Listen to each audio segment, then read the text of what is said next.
Assalamualaikum warahmatullahi wabarakatuh.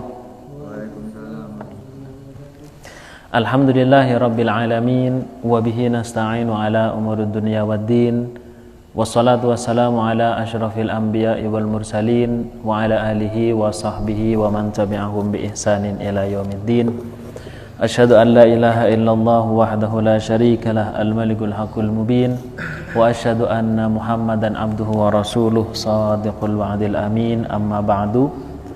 Faqala al-musannif rahimahullahu ta'ala wa nafa'ana bihi wa bi'ulumihi fid dharaini amin. Wa an Abi Hurairah radhiyallahu anhu qala Rasulullah sallallahu alaihi wasallam man ta'allama ilman mimma yubtagha bihi wajhullahi ta'ala la yata'allamuhu illa liyusiba bihi aradan min a'radid dunya lam yajid 'arfal jannati yaumal qiyamah. Di situ. Melanjutkan pembahasan kita di mana sebelumnya dibahas bahwa disebutkan ya, niat seseorang yang mencari ilmu itu atau yang mengajarkan ilmu itu memang harus karena Allah Subhanahu wa taala. Jangan kemudian dalam mengajarnya atau di dalam belajarnya dijadikan sebagai perantara untuk mendapatkan harta dunia. Sebagaimana dalam ayat kemarin disebutkan dalam surat Asy-Syura dan juga surat Al-Isra bahwa barang siapa yang menginginkan keuntungan duniawi saja dengan dakwahnya, dengan mengajarnya, maka kami akan kasih keuntungan dunia, akan kami kasih, akan tetapi di akhirat dia tidak akan mendapatkan apa-apa. Wa malahu fil akhirati min nasib. Jadi di akhirat tidak punya nasib, tidak punya bagian sama sekali. Kemudian sekarang akan membahas sebuah hadis dari Abu Hurairah radhiyallahu taala anhu. Beliau berkata, Rasulullah sallallahu alaihi wasallam bersabda, man ta'allama ilman, barang siapa yang belajar satu ilmu, barang siapa yang menuntut ilmu, mimma yubtagha bihi wajhullahi ta'ala, ilmu di mana ilmu itu seharusnya diharapkan dengan ilmu adalah wajah Allah, keridhaan Allah Subhanahu wa taala. Dia belajar seharusnya ilmu ini memang diperuntukkan untuk mendapatkan ridha Allah. Akan tetapi la yata'allamuhu, dia tidak belajar ilmu tersebut illa liyusiba bihi aradan min a'radid dunya. Dia tidak belajar ilmu tersebut kecuali untuk mendapatkan sesuatu min a'radid dunya, dari benda-benda dunia, ya, harta-harta duniawi. Jadi belajarnya hanya untuk itu. Padahal seharusnya dia belajar ilmu itu untuk Allah, akan tapi dia rubah niatnya hanya untuk mendapatkan a'radud dunya. Maka orang tersebut lam yajid arfal jannati, dia tidak akan menemukan bau surga. Bau wanginya surga dia tidak akan pernah mendapatkannya yaumal qiyamati, pada hari kiamat nanti. Rawahu Abu Dawud bi isnadin sahih. Wa mithluhu ahaditsu katsira. Jadi dalam hadis-hadis yang seperti ini sangat banyak sekali. Jadi kalau orang mencari ilmu tujuannya hanya untuk dunia, jangankan dia mendapatkan surga, bau wanginya surga saja dia tidak akan mendapatkannya. Kalau bau wanginya saja dia tidak merasakan, tidak mendapatkan, ya jelas mustahil dia akan mendapatkan benda, yaitu surganya itu sendiri. Kalau kita tidak mendapati wangi buah-buahan nanas misalnya, sangat mustahil kita akan mendapatkan buah nanas. Jadi kalau kemudian kita merasakan ada semerbak bau nanas, oh berarti di sana ada nanas. Dan kemungkinan kita akan menemukan nanas tersebut. Nah, ketika wanginya saja tidak mendapatkan, maka dia tidak akan mendapatkan surga itu sendiri. Nah, wa an Anasin wa Hudzaifah wa Ka'ab bin Malik radhiyallahu anhum, dari sahabat Anas, Hudzaifah, Ka'ab bin Malik, anna Rasulullah sallallahu alaihi wasallam qala, bahwa Rasulullah sallallahu alaihi wasallam bersabda, man talabal ilma, barang siapa yang menuntut ilmu, dia mondok, dia sekolah, liyumariya bihi sufaha, untuk mendebat orang bodoh. Jadi bukan untuk menyebarkan dakwah, ya, menyebarkan ilmu yang dia dapatkan di pondok atau di sekolah, tapi memang untuk mendebat, untuk membodohkan orang yang memang sudah bodoh. Nah, ini kan salah. Jadi dia bukan menyalahkan orang yang memang sudah salah. Seharusnya apa? Dia bimbing ke jalan yang benar. Ilmu yang dia dapatkan, dia tularkan, dia sinarkan kepada masyarakat yang ada. Tapi ini enggak, dia liyumariya bihis sufaha. Jadi agar kemudian dia mempunyai pangkat, ya, sehingga akhirnya orang-orang bodoh itu disesatkan yang memang sudah sesat, gitu kan, disalahkan yang memang sudah salah. Seharusnya jangan berhenti di sana, dia harus mengajak mereka untuk mengetahui hukum-hukum di dalam Islam. Itu yang pertama. Yang kedua, au yukatsira bihil ulama, atau dia berhujjah kepada ulama. Maksudnya apa? Ya sama, artinya ini kurang lebih sama. Liyumariya dengan yukatsira itu sama. Jadi tujuannya agar kemudian bisa mengalahkan ustadz ini. Kenapa saya belajar? Oh, saya pokoknya saya harus belajar serius, konsisten, agar kemudian si ustadz ini harus jatuh di hadapan saya, harus kalah, argumennya harus kalah, sehingga dia bisa jadi mempelajari ini, beli kitab, beli ini. Tujuannya itu tadi, untuk menjatuhkan martabat ulama lainnya. Karena bisa jadi orang yang dihinggapi penyakit hati seperti itu, dia mungkin tidak akan provokasi secara langsung, secara frontal, tidak, akan tapi dia memberikan fatwa-fatwanya, memberikan statement-statementnya, sehingga terjadilah ketika ada Ustadz Fulan datang ke suatu tempat, diusir. Di sana ada, di belakangnya ini jangan sampai ini Ustadz sesat. Apa yang disampaikan itu nanti akan membid'ahkan kalian. Kalian harus menghentikan Ustadz ini. Ya, namanya masyarakat, dia harus ikut pada kiainya, ikut pada ustadznya, ya mereka harus ikut. Sehingga akhirnya ustadz ini dibubarkan. Banyaklah kita kalau sebutkan nama, ya kan, sudah tahu sendiri ada Ustadz Fulan, kemudian di masjid ini didatangi massa, lalu akhirnya diusir ramai-ramai, ya kan. Nah ini kan tidak pantas. Lah tujuannya seperti itu. Ini enggak benar, tidak benar seperti itu. Au yasrifa bihi wujuhan nas ilaihi, atau dia berusaha memalingkan pandangan orang-orang pada dirinya. Jadi bagaimana dia meraih simpati orang-orang agar kemudian dilihat oleh manusia. Jadi dia caper, ustadz caper. Jadi dia ngajar, belajar ilmu agar nanti menjadi tokoh kayak gitu, ya kan. Nah, ini nggak boleh. Akan tapi menariknya ya, di dalam sebuah fatwa yang disebutkan oleh Al-Imam Al-Qurafi Al-Maliki, beliau seorang mazhab Maliki, belajar ilmu untuk tujuan terkenal itu boleh, tapi dengan syarat liyuqtada bihi, agar kemudian amal baiknya bisa diikuti. Misal nih, saya nyari ilmu, kenapa? Agar saya terkenal. Loh kok bisa? Karena kalau terkenal lebih mudah diikuti kebaikan saya.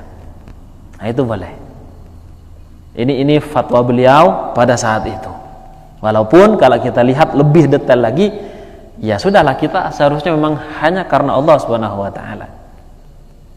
Nah, beliau berdalil dengan sebuah ayat di mana Allah Subhanahu wa taala berfirman menceritakan tentang Ibrahim alaihi wassalatu wassalam. Apa katanya? Rabbi ja'alli sidqan fil akhirin. Ya Allah, jadikanlah aku disebut orang-orang yang bagus, termasuk orang-orang yang bagus kemudian nanti. Nah, jelas ini adalah menurut beliau ya, adalah dalam rangka meminta pangkat kepada Allah Subhanahu wa taala agar kemudian kebaikannya diikuti. Dan sampai sekarang memang Nabi Ibrahim disebutkan dalam 3 agama besar, mulai daripada Islam, kemudian Yahudi dan Nasrani. Subhanallah. Nah, ala kulli hal bisa antum berniat seperti ini, tapi poinnya tadi itu dengan syarat agar kebaikan antum diikuti. Bukan hanya semata-mata antum akan mendapatkan uang, mendapatkan pangkat di hadapan manusia lainnya, tidak. au yasrifa bihi wujuhan nasi ilaihi falyatabawwa maq'adahu minan nar. Ancamannya keras sekali. Jadi kalau dia tujuannya yaitu tadi mendebat orang bodoh, berhujjah kepada orang yang alim, tidak mudah menerima padahal adalah masalah furu'iyah. Nah, maka bagaimana, atau ingin mendapatkan pandangan dari orang-orang lain, maka hendaklah falyatabawwa, hendaklah dia mengambil bagian maq'adahu, tempat tinggalnya finnar, hendaknya dia mengambil bagiannya di neraka nanti. Jadi sangat berat sekali ya. Rawahu Tirmidzi min riwayat Ka'ab bin Malik wa qala, dalam tambahan riwayat lain, adkhalahu an-nar, maka Allah akan memasukkannya ke dalam neraka. Nah, kemudian kita masuk pada fasal baru, faslun wal yahdhar kullal hadari min qasdihi at-takatsura bi kathratil mustaghilina alaihim wal mukhtalifina ilaihi. Hendaknya juga seorang thalabatul ilm, atau lebih tepatnya di sini orang yang mengajarkan ilmu, apa? Berhati-hati kullal hadari, dengan sebenar-benarnya untuk hati-hati. Min qasdihi, berupa niatnya dia, tujuannya dia ngajar, at-takatsura bi kathratil mustaghilina alaihi wal mukhtalifina ilaihi. Tujuannya memperbanyak orang-orang yang datang kepadanya, dan jadi mustaghilina alaihi wal mukhtalifina ilaihi itu satu rangkaian kalimat. Apa itu? Orang yang silih datang berganti pada dirinya, datang pulang, datang lagi ngaji, pulang ngajak teman, datang lagi tambah banyak. Tujuannya itu agar kemudian dia banyak pengikutnya. Al mustaghilina alaihi, orang yang menyibukkan diri padanya, wal mukhtalifina ilaihi, dan orang yang silih datang berganti padanya. Jadi nyari murid, Mas. Tujuannya sejak awal memang didirikannya pondoknya agar banyak muridnya, banyak santrinya. Nah, ini makanya beliau benar-benar mewanti-wanti jangan sampai kemudian seorang guru mempunyai niat seperti ini. Nah, misalkan juga kalau sekarang di Indonesia itu kan ada pesantren ya, jangan sampai seorang kiai punya niat seperti ini. Nah, wal yahdhar, ini yang pertama. Yang kedua, wal yahdhar, dan hendaknya berhati-hati juga, min karahatihi qira'ata ashabihi ala ghairihi mimman yuntafa'u bihi. Hendaklah hati-hati min karahatihi, dari ketidaksukaannya dia, qira'ata ashabihi, belajarnya muridnya. Ashab di sini artinya murid. Belajarnya muridnya ala ghairihi, kepada selain dirinya, mimman yuntafa'u bihi, dari orang yang diambil manfaatnya. Ashab di sini artinya murid ya. Jadi seorang guru itu jangan sampai benci kalau ada muridnya belajar kepada guru lain selain dirinya, di mana guru lain itu diambil juga manfaatnya. Ada nggak seperti itu? Bisa jadi ada. Oh, ini murid saya ini kok pindah ke sana ini, ya kan? Dia nggak suka, padahal seharusnya ya dianjurkan gitu kan, karena bisa jadi ilmu yang ada pada ustadz itu tidak ada pada saya. Jadi seharusnya begitu, dia malah bersyukur gitu kan. Artinya dia tidak berhenti belajarnya. Kalau misalkan si gurunya ini terkendala ini dan itu, ada kesibukan, dia tidak berhenti, dia ke guru yang lainnya. Nah, kalau dia tidak suka, dia benci, itu ada penyakit di dalam hatinya. Sampai kemudian mengatakan statement, jangan duduk belajar kepada Ustadz Fulan, jangan belajar kepada Ustadz Fulan, itu ada syubhatnya, itu ahli bid'ah, itu ini dan itu. Kan begitu? Kecuali memang sudah jelas nyata melenceng dari akidah, ya kan? Kalau sudah melenceng dari akidah ya jelas lah. Misalkan kalau baru-baru ini kan ada itu yang disebut dengan apa katanya, untuk jadi wali itu kan cukup bayar sekian-sekian, terus nanti pelantikannya langsung dari Rasulullah melalui malaikat Khidir di lantai 3 katanya. Ya kan, jadi Rasulullah menandatangani, ini sudah pantas nggak jadi wali kayak gitu. bayar sekian katanya begitu. Jika memang benar, ya jelas kita jangan ke sana. Kita tidak merekomendasikan sesuatu yang nyata-nyata keluar dari syariat. Jadi kalau masalah masih dalam furu'i, ya silahkan sebanyak-banyaknya Anda, ya kan. Pesantren yang ada di Arab Saudi, ya kan, dengan pesantren yang ada di Tarim, di Hadramaut, itu berbeda konsep yang mereka gunakan. Tapi mereka masih tidak keluar dari Islam, tidak melenceng dari akidah dan syariat. Oke, silakan. Tapi kalau sudah Iran misalnya, pesantren yang ada di Iran, di mana di sana adalah basis dari Syiah Rafidhah, dan ini sudah nyata, orang-orang tahu semua. Ya, kita tidak merekomendasikan untuk mondok ke sana.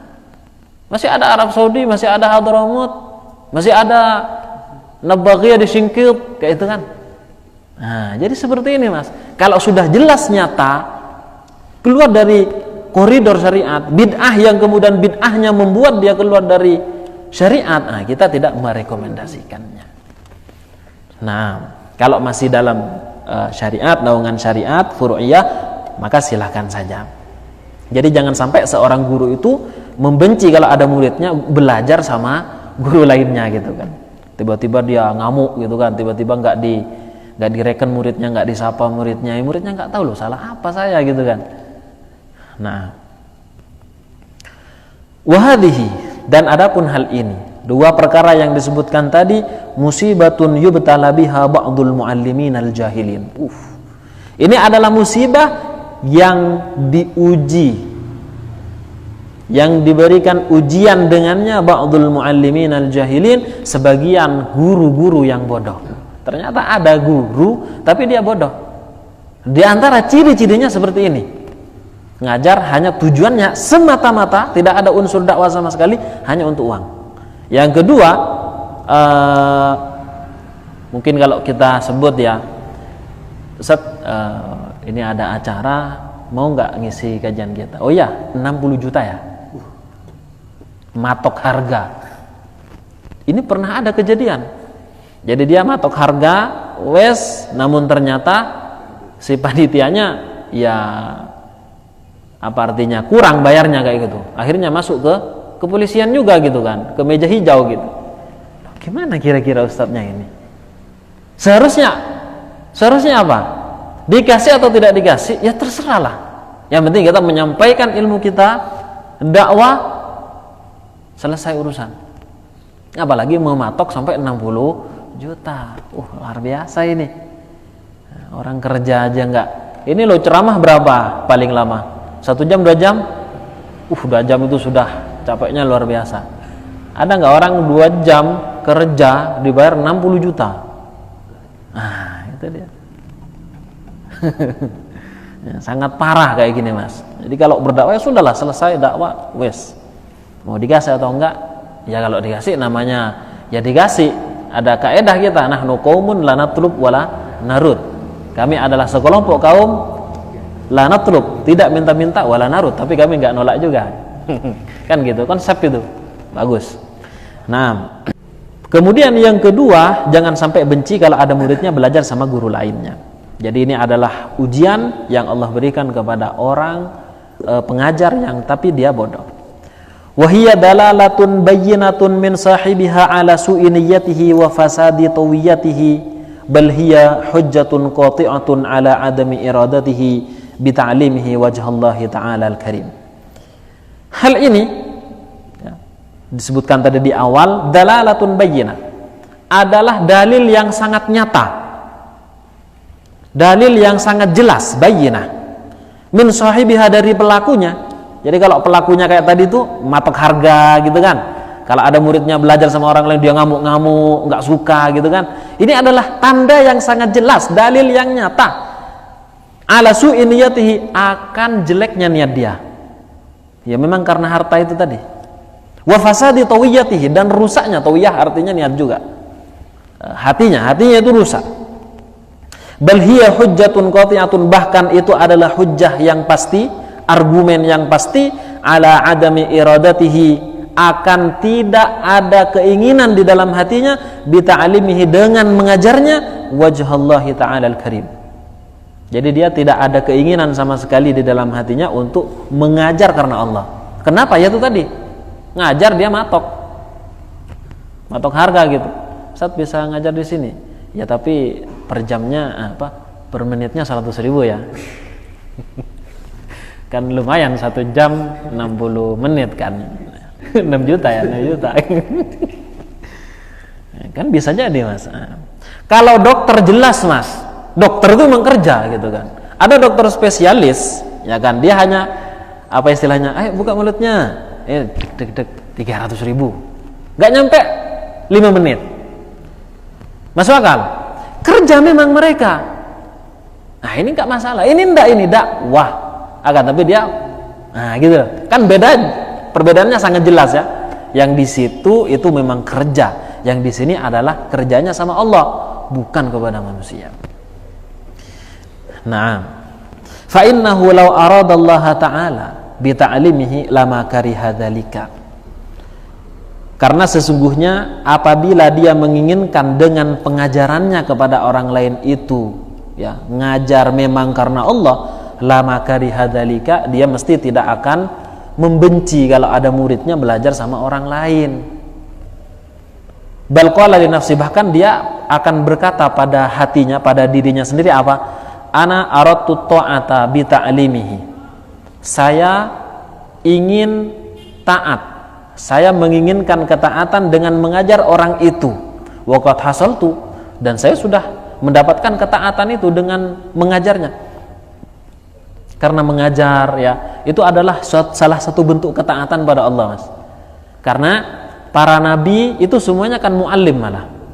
Innama bu'ithtu mu'alliman. Dalam sebuah hadisnya Rasulullah bersabda sedemikian. Innama bu'ithtu mu'alliman. Saya diutus oleh Allah, di antara misinya adalah sebagai pengajar, sebagai guru.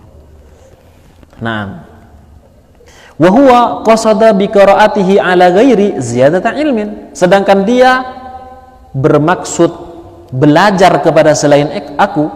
Qasada, dia bermaksud bi qiraatihi, dengan belajarnya, ala ghairi, kepada selain aku, dia belajar sama orang lain, ziyadata ilmin, untuk menambah ilmu. Ya seperti tadi itu, barangkali guru fulan ini punya ilmu yang saya tidak punya.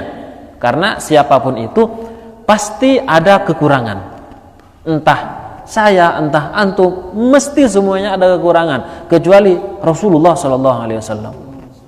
Selain Rasulullah itu ada banyak kekurangannya. Kalau Rasulullah tidak akan pernah, dan nabi-nabi yang lain serta Rasulnya.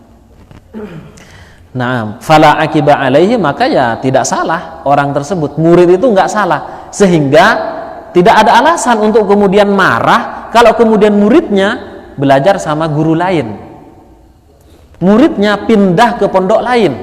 Nah ini biasanya kalau di pondok ya, sebagian yang memang gurunya ini ditimpa penyakit ini, ya kan, ditimpa penyakit yaitu tadi yubtala biha ba'dul muallimin al-jahilin, penyakit yang memang diujikan oleh Allah kepada guru yang bodoh. Jadi kalau misalkan pindah ke pondok ini, justru pondok ini dengan ini akhirnya musuhan gitu kan. Ada yang seperti itu, Mas, musuhan.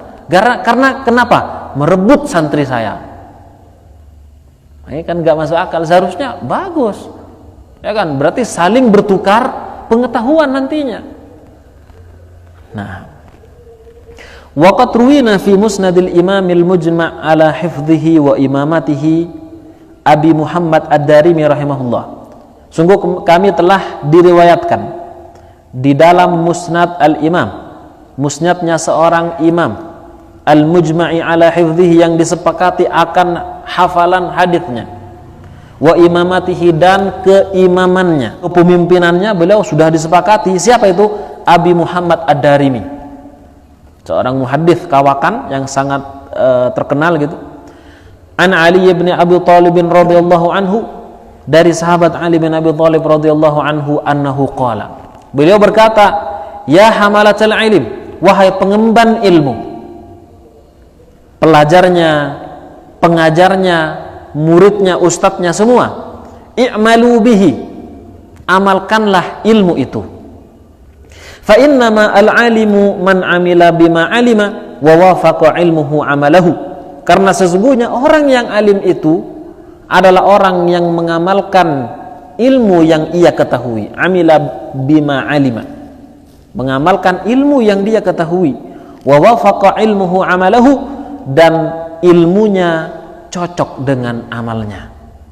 Jadi ketika ilmunya mengatakan A, amalnya juga dilakukan. Jangan sampai kemudian ilmunya mengatakan haram, justru dia malah melakukannya gitu kan. Nah, berarti kan nggak sinkron gitu, nggak sinkron antara ilmu yang dia miliki dengan amal yang dia lakukan. Sudah jelas pacaran itu diharamkan misalnya, dalam ilmunya mengatakan sedemikian, ternyata malah melakukan yang disebut dengan pacaran itu tadi. Nah, tapi kata beliau itu wasayakunu, dan kelak akan datang. Jadi beliau 1400 tahun yang silam itu sudah memprediksi gitu kan, secara keilmuan beliau.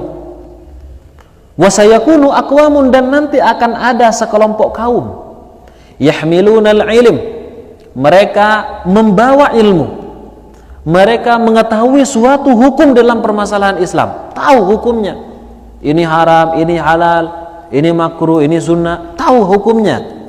Akan tetapi la yujawizu tarakiyahum, akan tapi ilmu itu tidak melewati kerongkongannya. Artinya apa?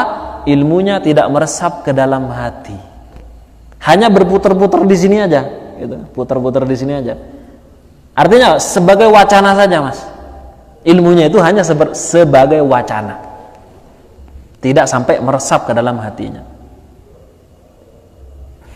Nah, yukhalifu amaluhum ilmahum, amal mereka menyelisihi ilmu mereka, jadi nggak sama. Wa tukhalifu sariratuhum alaniyatahum, dan hati mereka menyelisihi zahir mereka. Jadi hatinya nggak sama dengan sarira. Sarira itu hati, alaniyah itu zahirnya, nggak sama. Di hatinya mengatakan bahwa ini haram, tapi tetap dilakukan. Banyak ya hal seperti ini, banyak. Ada seorang ngaku muslim, lalu kemudian dengan sengaja dia videokan, lalu akhirnya dia makan babi sambil mengatakan ayat, coba jelaskan ayat yang mana yang mengatakan bahwa babi haram, kemudian sambil dimakan. Kan viral juga itu kemarin, kan begitu. Terus kemudian termasuk juga ini khamar. Jadi dengan jelas-jelas sama sekali seperti itu. Na'udzubillah min dzalik. Yajlisuna hilaqan, mereka duduk berkelompok, belajar, mengajar, yubahi ba'dhum ba'dha, dan saling membanggakan sebagian di antara sebagian yang lain. Membanggakan kelompok ini atas kelompok yang lainnya. Hatta innar rajula, sampai-sampai seorang pengajar la yaghdabu ala jalisihi, dia marah kepada muridnya, kepada teman duduknya, maksudnya murid, an yajlisa ila ghairihi, untuk duduk kepada guru lain. Jadi kalau ada muridnya belajar sama guru lain, dia ngamuk, dia marah. Wa yada'ahu, dan bahkan meninggalkan si murid itu, tidak disapa, tidak dihiraukan, dibiarkan begitu saja. Padahal muridnya ya nggak salah apa-apa, hanya gurunya saja yang baper gitu kan. Seharusnya kalau belajar sama orang lain, ya berarti dia alasannya sebagaimana yang tadi, saya menginginkan ketaatan dan saya telah mendapatkan ketaatan. Barangkali dia belajar kepada guru yang lain untuk mendapatkan ziyadatul ilm, menambah ilmunya, berarti dia tidak salah. Karena bisa jadi ilmu yang dimiliki oleh guru lain tidak ada pada saya, kayak gitu. Seharusnya pemikirannya begini. Ulaika la tas'adu a'maluhum fi majalisihim tilka ilallahi ta'ala. Mereka, yaitu orang-orang yang mengajarkan karena hal-hal seperti yang tadi itu, bukan karena Allah.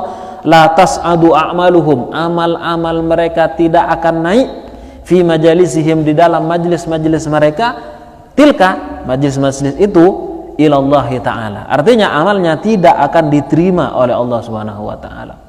Karena yaitu tadi, amalnya hanya karena sesuatu yang lain selain Allah Subhanahu wa taala. Waqad shahha 'anil Imam Asy-Syafi'i, dan sungguh telah sahih dari Al-Imam Asy-Syafi'i rahimahullahu taala, annahu qala, beliau mengatakan begini, wadittu annal khalqa ta'allamu hadzal ilma ya'ni ilmahu wa kutubahu ala an la yunsaba ilayya harfun minhu. Ketawaduan al-Imam Syafi'i pernah mengatakan begini, dan keikhlasannya beliau di dalam mengajar sampai mengatakan begini, wadittu, saya ingin, annal khalqa, bahwa manusia-manusia ini, kaum muslimin setelah aku, khalqun itu makhluk, orang-orang muslim ini, ta'allamu hadzal ilma, mempelajari ilmu ini, mempelajari yang saya sampaikan. Maksudnya apa? Beliau Al-Imam An-Nawawi menjelaskan, yakni ilmahu wa kutubahu, ilmu dan kitab beliau, mulai dari Ar-Risalah, kemudian Musnad Al-Imam Syafi'i, beliau punya musnad juga, kemudian kemudian karya-karya beliau, Ikhtilaful Ahadits, ya kan, banyak sekali karya beliau itu. Nah, saya mau itu orang-orang belajar ilmu ini ala an la yunsaba ilayya, tapi tidak dinisbatkan kepada saya, harfun minhu, walaupun hanya satu huruf. Luar biasa kan? Saya mau orang-orang belajar ilmu saya ini, kitab saya ini, tapi nggak usah disebut nama saya. Udahlah, belajar saja, katakan saja seorang ulama berkata begini, ulama berkata begini, ya kan? Jadi sangat luar biasa, Mas. Sampai tidak mau disebut namanya, takutnya apa? Ya itu tadi, takut akan timbul rasa yang sombong, merasa hebat dan yang lainnya, sehingga nanti yang awalnya niat karena Allah berubah 180 derajat karena benda-benda dunia saja. Akan tetapi sebagai bentuk penghormatan, tetap orang-orang setelahnya tetap mengatakan bahwa ini adalah kalam Asy-Syafi'i, bahkan madhabnya madhab Asy-Syafi'i kayak gitu. Nah, jadi ini bentuk ketawaduan beliau, keikhlasan beliau di dalam menyampaikan ilmu. Kalau sekarang gimana? Kalau nggak disebut Pak Kiai gitu kan, ngamuk gitu. Kalau nggak disebut Ustadz, nggak enak rasanya, merasa tidak enak. Saya kan Ustadz, kok nggak disebut Ustadz gitu. Saya kan Kiai, santri saya banyak, kok nggak disebut Ustadz gitu. Merasa ada yang kurang kalau disebut langsung namanya, atau dipanggil Mas kayak gitu, atau dipanggil Mas, dia merasa, loh, ini saya kan sudah ngajar di mana-mana, masa saya dipanggil Mas gitu, masa saya dipanggil Pak gitu. Nah, itu nggak betul. Seharusnya mau dipanggil apapun ya sudah gitu. Dan memang panggilannya lah Mas karena memang lebih tua mungkin, Pak karena dia memang sudah punya anak, ya wajar lah gitu kan. Tidak perlu mengustadkan diri, tidak perlu mengkiaikan diri. Nah, tapi apa kemudian kalau kita nulis kitab lalu akhirnya nama kita nggak disebut di situ? Ya, untuk membedakan agar kemudian buku ini, kitab ini tidak diplagiat oleh orang lain, ya kasih nama gitu kan. Nanti malah nggak ada namanya, akhirnya diaku-aku oleh orang yang lain, ya rugi sendiri nantinya. Nah, pokoknya intinya satu saja, harus karena Allah, sudah, titik. Apakah antum menyebutkan nama atau tidak, pokoknya harus karena Allah. Nah, faslun, kita masuk pada fasal selanjutnya. Wa yambaghi lil muallimi, seyogyanya bagi seorang yang mengajar, an yatakhallaqa bimahasini bil mahasin, hendaknya dia berakhlak dengan al mahasin, akhlak yang bagus, akhlak yang terpuji, allati warada syar'u biha, di mana syariat telah menjelaskan hal itu. Warada syar'u biha, syariat telah datang menjelaskan hal itu. Wal khalalil hamidah, dan akhlak yang terpuji, artinya sama. Wasyamil mardiyah, dan sikap yang diridhai, sama juga artinya. Allati arsyadahullahu ilaiha, yang Allah telah memberi petunjuk pada hal itu. Seperti apa misalkan seorang pengajar ilmu itu berakhlak? Satu, minaz zahadati fid dunya, harus berlaku zuhud dalam dunia ini. Zuhud seperti apa, Mas? Apakah bajunya compang-camping? Apakah bajunya nggak dicuci sebulan, 2 bulan gitu kan? Sehingga nantinya dibilang sebagai waliullah gitu, di pinggir-pinggir jalan, oh ini waliullah ini. Akhirnya karena dianggap waliullah, diminta Pak, diminta untuk doa, Mas. Doa betulan, Mas. Itu kan kejadian. Jadi ada orang gembel gitu kan, cuman pakai peci, tapi gembel, awut-awutan sudah, bajunya kotor segala macam. Lewat di suatu acara. Betul ini kejadian nyata. Terus kemudian yang bagian doa saat itu kiainya yang memang diundang, padahal ada ustadz lain, orang-orang lain yang ngerti itu, enggak ada, berhalangan kiainya yang mau berdoa. Akhirnya bingung mereka, tiba-tiba ada itu jalan gitu, akhirnya dipanggil sambil nyungkem-nyungkem, Pak Kiai minta bantuan doa ya, ya sambil gaya-gaya, ya namanya agak orang inilah, agak setengah 12 gitu kan. Akhirnya ya betul, datang betulan sambil rokokan, sambil baca doa. Ya anehnya doanya betul dari awal sampai akhir gitu. Cuman tidak kemudian orang-orang seperti ini dianggap sebagai orang yang zuhud. Karena zuhud itu, faktanya zuhud itu adalah menggunakan dunia sesuai dengan kebutuhan. Coba sekarang kita lihat Nabi Sulaiman, di mana kekayaannya tidak pernah ditandingi oleh orang sebelum beliau dan orang setelah beliau. Sudah tidak diragukan lagi, karena di permintaan beliau diceritakan oleh Allah dalam Al-Quran, ya kan? Jadi tidak bisa ditandingi sebelumnya dan sesudahnya. Nah, dengan seperti itu beliau termasuk orang yang paling zuhud di dunia selain nabi-nabi yang lain. Karena hakikat zuhud itu bukan kemudian beliau bajunya compang-camping, tidak. Bahkan semua nabi kalau menggunakan baju itu bajunya bagus semuanya, dalam artian sesuai kondisi pada saat itu ya, terbaik semuanya, tidak kemudian sobek-sobek, compang-camping segala macam, tidak. Bahkan Rasulullah SAW bajunya walaupun ada sebagian tambalannya itu bagus, tambalannya ya bagus lah intinya, tidak kemudian yang compang-camping, yang rusak seperti itu. Bahkan Rasulullah setiap kali akan bertemu dengan sahabat beliau bercermin, dilihat, kalau di matanya mungkin ada ketek kata orang Jawa, orang Madura bilangnya bila. Dilihat beliau, dilihat betul kuku-kukunya, dilihat ada hitamnya atau enggak, terus kumisnya apa gimana, beliau dibersihkan. Bahkan beliau bercelak dulu. Betul. Sampai Aisyah itu sampai bingung, ya Rasulullah, sampean kan cuma mau ketemu sama sahabat. Kan begitu. Lo kan cuma sama sahabat. Orang setiap hari ketemu. Setiap detik lah istilahnya ketemu. Allah menyukai kebersihan, keindahan, hal yang baik, tidak compang-camping, wangi. Bahkan Rasulullah juga pakai parfum. Bagi laki-laki ini khususnya. Seperti itu. Ya jelas kita tidak mau kalau kemudian kita tampil di hadapan kawan kita walaupun sehari-hari tapi bau ini segala macam. Sehingga kalau dibilangin, kok bau? Akhirnya kita sendiri yang tersinggung, kan seperti itu. Nah, jadi zuhud bukan berarti menggunakan hal-hal yang tidak layak digunakan, akan tapi menggunakan dunia, fasilitas dunia ini sesuai dengan kebutuhannya. Kalau antum tidak butuh sama HP, maka jangan pakai, antum nggak zuhud nantinya. Tapi HP ini kan sudah keperluan ya, apalagi di era saat ini. Dakwah juga bisa melalui HP. Kan begitu. Maka ya silahkan, karena itu kebutuhan. Kalau antum masih belum membutuhkan mobil, belum butuh. Kenapa? Keluarga belum punya. Ya kan, justru belum ada. Misalnya kerjaan, ya kerjaan biasa aja, enggak yang berkaitan dengan ngangkut barang, dengan ini, enggak berkaitan dengan jarak yang jauh, enggak butuh. Maka antum jangan beli. Maka akan masuk dalam hal yang tidak zuhud nantinya. Jadi menggunakan sesuai apa yang kita butuhkan. Tapi jangan kemudian terlalu gitu kan. Padahal memang membutuhkan, dia tidak ini, sehingga akhirnya dia kerepotan sendiri. Jadi proporsional, Islam itu proporsional. Sesuai dengan kebutuhan seseorang, maka dia boleh untuk menggunakannya. Baik, itu zuhud fid dunya. Wattaqallulu minha, dan berupaya sedikit menggunakan dunia itu semampunya. Seperti yang tadi dijelaskan. Wa adamul mubalati biha, dan tidak memperdulikan dunia.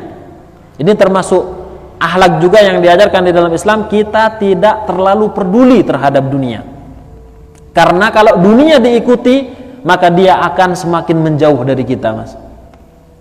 Ini masih kurang, nambah lagi, walaupun dengan cara yang halal. Caranya halal, Mas. Tapi antum lupa sedekah, antum lupa infak fisabilillah, antum lupa membantu anak yatim. Pokoknya wes mendapatkan harta, caranya halal, kerjanya juga halal. Nah, ini tidak benar. Walaupun halal. Makanya di sini wa'adamul mubalati biha wa bi ahliha, dan juga tidak terlalu peduli kepada dunia, wa bi ahliha, dan juga kepada ahli dunia. Nah, coba ahli dunia ini adalah orang yang punya banyak harta. Orang yang punya banyak harta. Kita lihat ya, ada orang yang kaya betul. Bagaimana orang lain bersikap pada orang itu. Di sisi lain ada orang yang sederhana bahkan miskin. Bagaimana orang bersikap kepada orang ini. Kalau kemudian kita menemukan perbedaan yang sangat mencolok di hadapan orang-orang yang kaya, ya kan, di hadapan orang yang punya pangkat, dia nunduk-nunduk, nyuwun sewu segala macam, kan begitu, nunduk-nunduk, memuji dengan sangat hebat dan segala macam. Sementara kepada tetangganya yang miskin misalnya, dia acuh tidak acuh, sikapnya ya biasa saja, gak memperdulikan, gak membantunya, gak dilirik bahkan. Nah, maka orang tersebut termasuk orang yang ini dia tidak zuhud, termasuk orang yang melanggar dari akhlak yang memang diajarkan oleh Allah Subhanahu wa taala melalui Rasulnya. Seharusnya sikap orang itu kepada orang kaya atau orang miskin sama. Antum pernah tahu Al-Hasan bin Ali bin Abu Thalib, Zawju Fatimah binti Rasulullah sallallahu alaihi wasallam. Hasan, di mana beliau adalah cucu Rasulullah sallallahu alaihi wasallam. Beliau adalah seorang khalifah min khulafa'ir rasyidin. Ya. Al-khulafa'ur rasyidun itu kan ada berapa? Ada 5, Mas. Yang benar ada 5. Ada Abu Bakar, Umar, Utsman, Ali, dan Al-Hasan. Umar bin Abdul Aziz sebagian ulama tidak memasukkannya. Jadi Al-Hasan itu walaupun hanya beberapa saat jadi khalifah, tetap khalifah namanya. Nah, beliau ini satu jadi khalifah, kendaraannya adalah kuda yang sangat bagus. Beliau tidak membeda-bedakan apakah dia pengusaha atau rakyat jelata,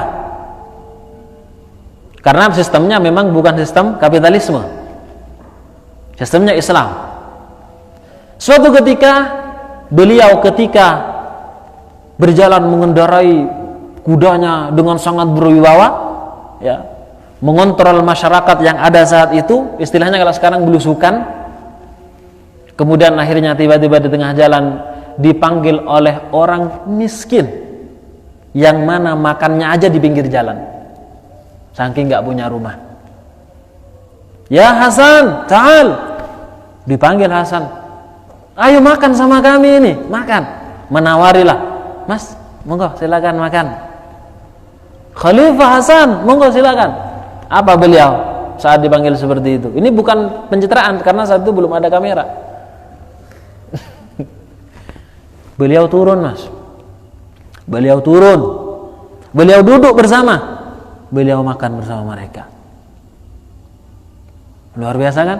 Padahal ini adalah orang nomor 1 di seluruh dunia Islam saat itu.